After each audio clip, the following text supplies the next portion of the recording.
When the first moving images were tested in studios on both sides of the Atlantic in the last decade of the 19th century, and the first actuality films were commercially screened at the Grand Salon in Paris in 1895, cinema was silent.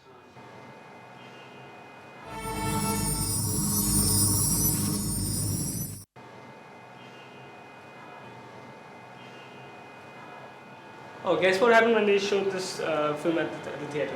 What? This shot of the train coming in. Yeah. The audience found it so realistic. They thought that the train would run over. Yeah, a lot of people they actually ran out of the theatre. Really? Yeah. No kidding. It happened first time to them now. So. My God. Cinema remained silent till 1927, but the experience of cinema has rarely been silent for its audience.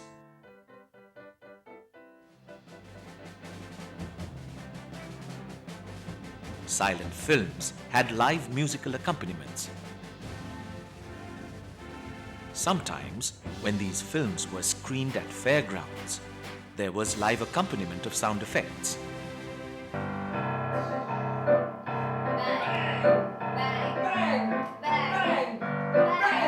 Dong, dong, dong.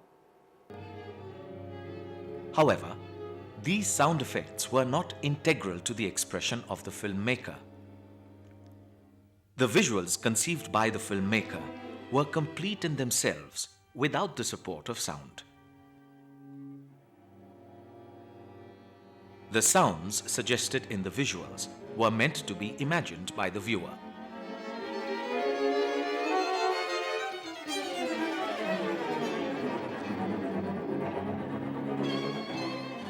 The masters of silent cinema took their craft to a level of high art. Rudolf Arnheim, the German intellectual who began theorizing about film in the late 1920s, has discussed at length how from its very silence, films received the impetus as well as the power to achieve excellent artistic effects. To illustrate his point, he gives several examples from Charles Chaplin's cinema. Silent film does not in any way give the effect of being dumb pantomime.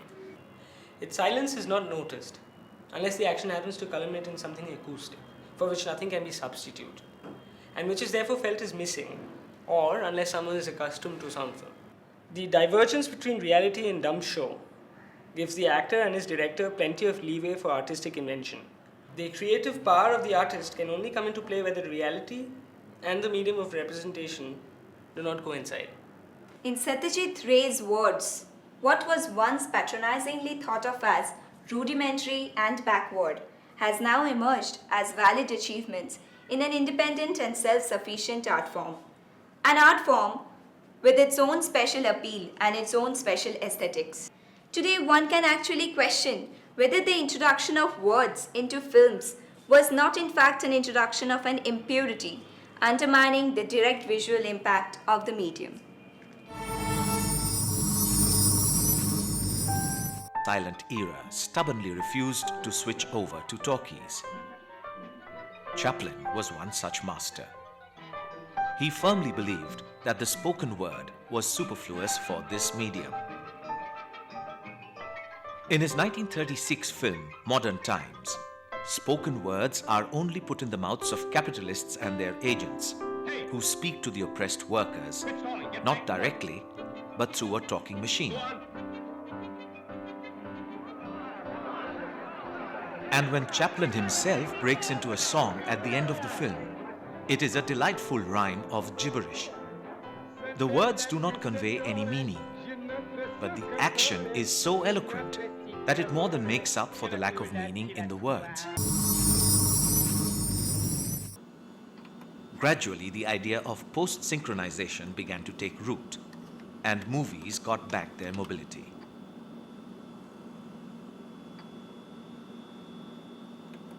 Post-synchronization means that the sound effects are recorded and synchronized with the visuals at the post-production stage.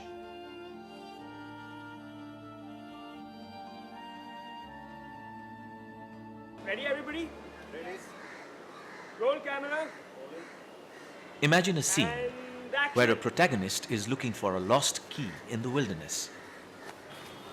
While shooting this scene, the camera will pick up a lot of unwanted sounds, like the sound of the cameraman's footsteps, chattering voices from a neighboring building, honking of horns, and the director's instructions to the actor.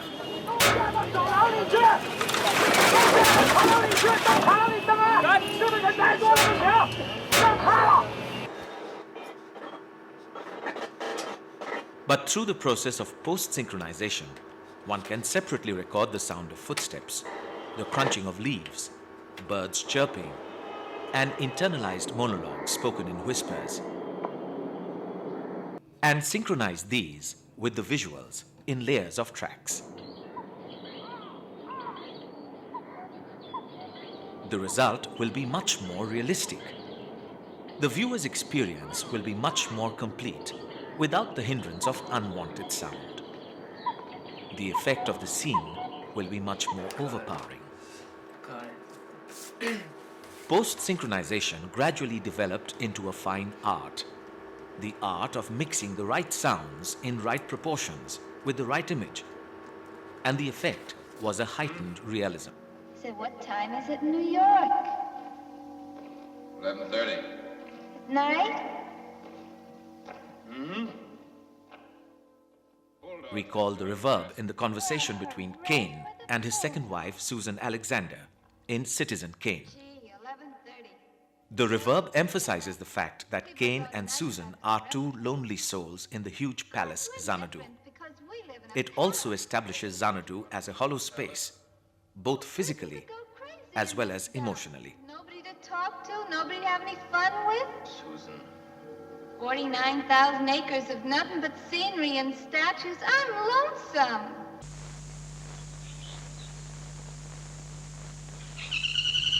Recall the first starvation death in Moti? Satyajit Ray's Oshoni Shanket. Moti. Oh, Moti. Against the backdrop of the blue sky, we see two crossed arms, the priest examining the pulse of the dying woman. On the soundtrack, we hear in slight reverb a woodpecker pecking against the bark of a tree. Here Ray has used an ambient sound to create a dramatic effect.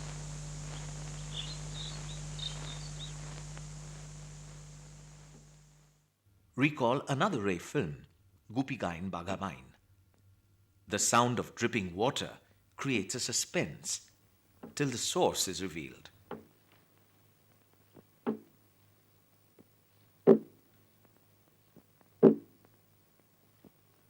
Actually, the sound design should start from the scripting stage. Even before that, at the level of selection of theme or concept. You know, Robert Bresson has a very interesting remark. He says, a film dies 2 deaths and has 3 lives. See, when you conceive of a film, that's the first life. But the moment you put it down on paper, it dies a death because you look at it and say, well, this was not what I thought. It's so imperfect. It was so great when I thought of it. The moment I put it down on paper, it seems like it's dead. But then since I've written it, let me go ahead, you know. And so when you again start shooting, it gains a new life. So during the shooting process, the film gets born again. The moment you see the rushes, you say, oh my God, I'm finished. What is this? This is what I've shot. It's dead. I can't do this film. But then since you've gone so far, you have to edit it. Then you start editing it, then it gets a new life. It breathes new life. And when you add the soundtrack to it, you know, it really starts breathing. It's the music, the effects, the sound that lends it new life. So similarly, in my films too, particularly in Shunno Theke Shuru, which took a long time to make, you know, it died so many deaths and had so many lives. And at each time, at each stage, the sound design changed.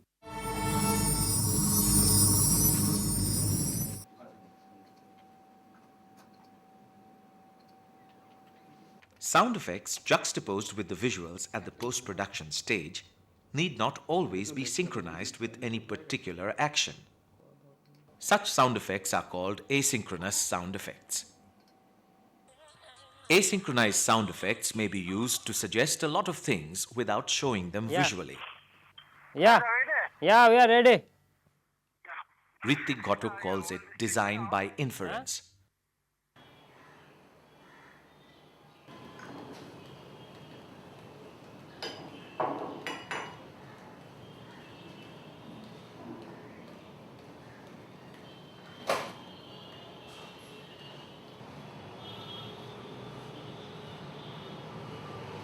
Imagine somebody standing on the terrace of a skyscraper. He kicks an empty can. The sound of the can hitting the road is faintly heard after a couple of seconds. This delay gives an indication to the viewer about the height of the skyscraper. The height may be an important aspect in this narrative, and indicating the height through the sound may be easier and more effective than showing it visually. In Pother Panchali, there is reference to the train 5 times in the film. The recurrence of this reference is a leitmotif. It symbolizes an onward journey, moving out of the village towards progress, modernization.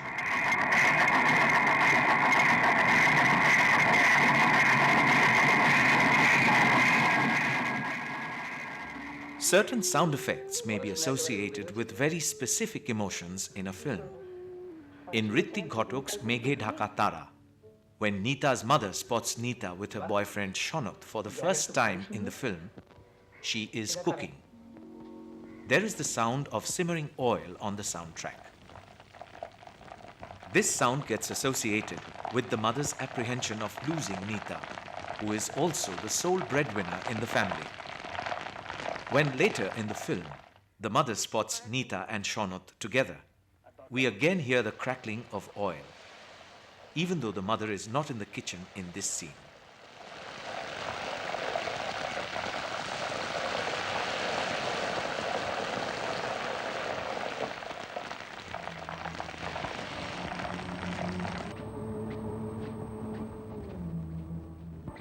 Sound may be used symbolically too. The sound of whiplash in Meghe Dhaka Tara is symbolic of Neeta's state of mind on finding her sister in her boyfriend Shonot's home. The whiplash may be called an extra-diegetic sound effect, since it is not a part of the diegesis or the story.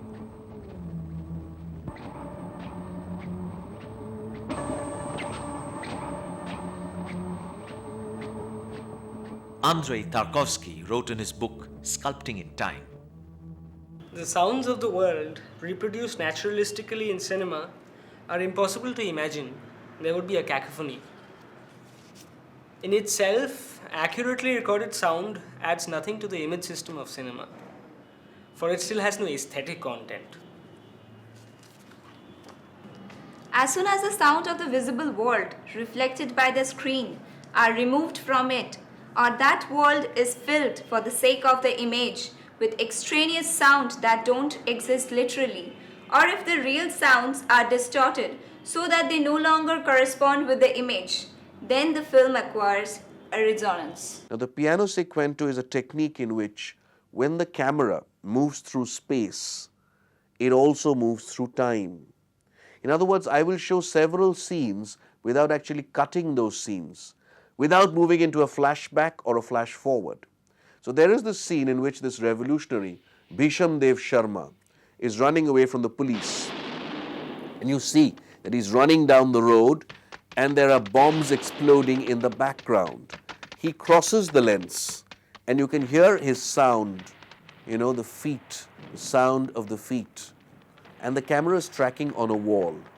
On that wall are slogans which bring to mind that period, 67, 68, 69, 70. Slogans like, Cheener chairman, Amader chairman. The chairman of China is our chairman. Slogans that relate to the Naxalite movement. Suddenly the wall changes into a jail cell. There's no cut here. And a police officer talks to Bhisham Dev. Although the sound of his running is still there, he's inside the jail. So I've played with the time. And then there's an interaction between the jailer or the warden and the prisoner. And the camera tracks, and it's continuously tracking, and there's no stopping the camera. It moves over a funeral pyre being lit, and there are more slogans. And then the wall changes into a court where, there is a hearing taking place and the judge remands Vishamdev Sharma to some more days in police custody. And as the camera tracks over the wall, a voice is heard. Somebody is giving a political speech. Who is that somebody? None other than the late lamented Prime Minister Indira Gandhi, who happened to be the Prime Minister at that period of time. And she's talking about how we should progress. And as she's saying this, in another cell, a prisoner is being beaten up. So the shot continues right up to the end of the wall. It's a long sequence, more than 5 minutes. And there are at least 5 to 6 scenes combined in this. There's no cut.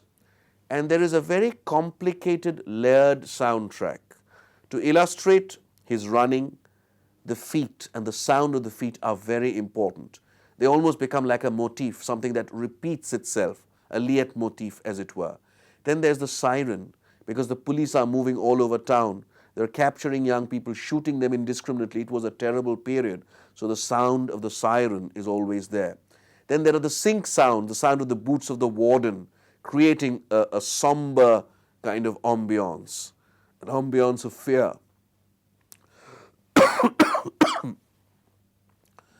And then, when Mrs. Gandhi's speech comes on the air, it's a recorded speech. It was actually a speech which she gave in Calcutta, recorded and superimposed with the crowd sounds and the clapping.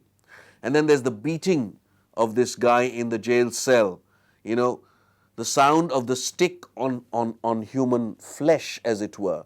It has a strange kind of sound.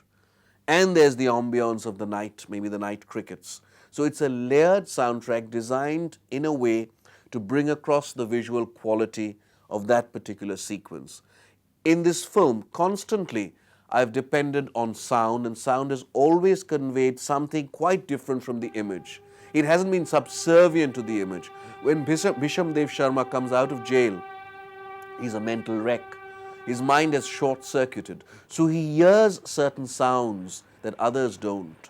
The sound of water, bubbling water, or water drops, or a brook, or sometimes whispers, faint whispers that he hears in his mind and which reverberate in his room. Even when he leaves the room dreams of those whispers. So it's whispers in water. So throughout the film, I've used this kind of a track.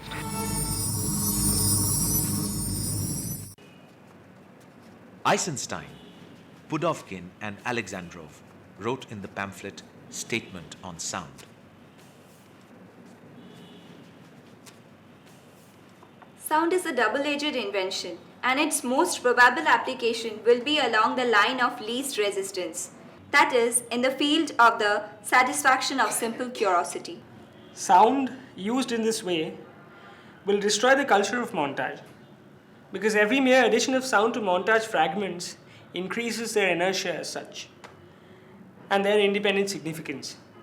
This is undoubtedly detrimental to montage, which operates above all not with fragments, but through the juxtaposition of fragments.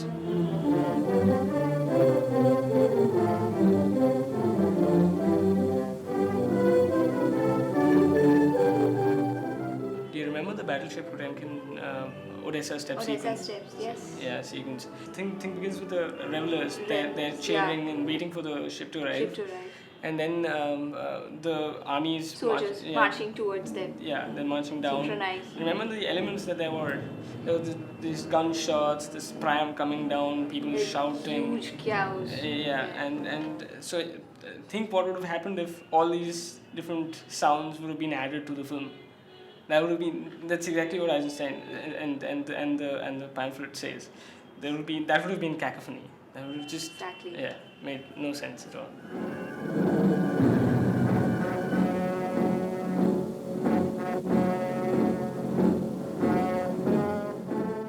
Eisenstein continues, only the contrapuntal use of sound vis-a-vis the visual fragments of montage will open up new possibilities for the development and perfection of montage. Counterpoint is a term in Western classical music. It means two independent strands, which have their own meaning or significance, are juxtaposed to create a new meaning. something beyond the significance of the independent strands.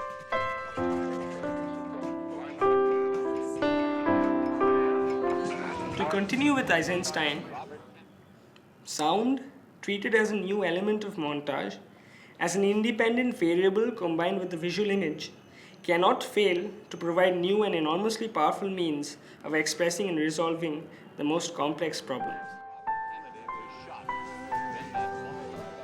This is a perfect example of contrapuntal sound. There is no apparent relation between the visuals and the soundtrack, but when juxtaposed together, they suggest a new meaning.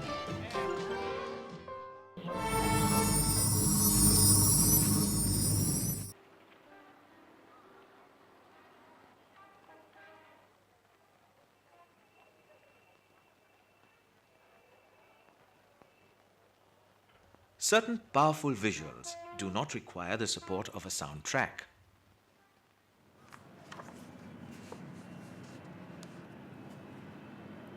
Hrithik Ghatak wrote, "Silence. That is what I consider the most evocating element. There is no end to the ways in which we can play with silence." Moments of silence give a breathing space to the viewer, especially before the introduction of a loud sequence.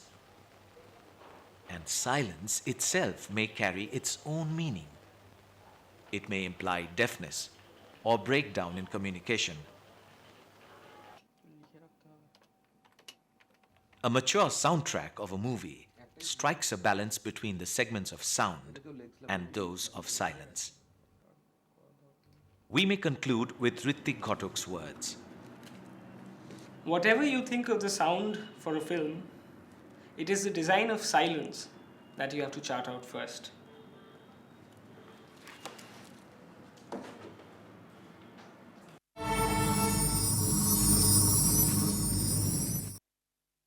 In about 30 years of its existence, silent cinema had developed into a refined art form.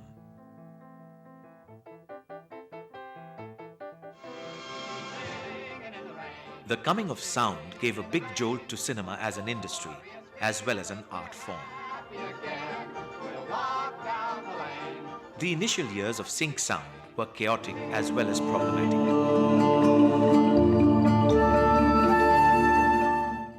The technique of post-synchronization opened the possibilities for creative uses of the soundtrack.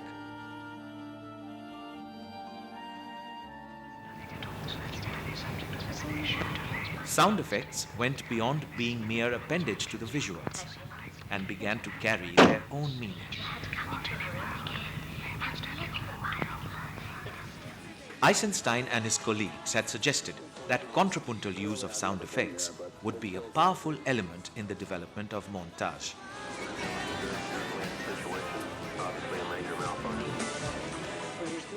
Sensitive filmmakers have made significant contribution to the use of sound in cinema.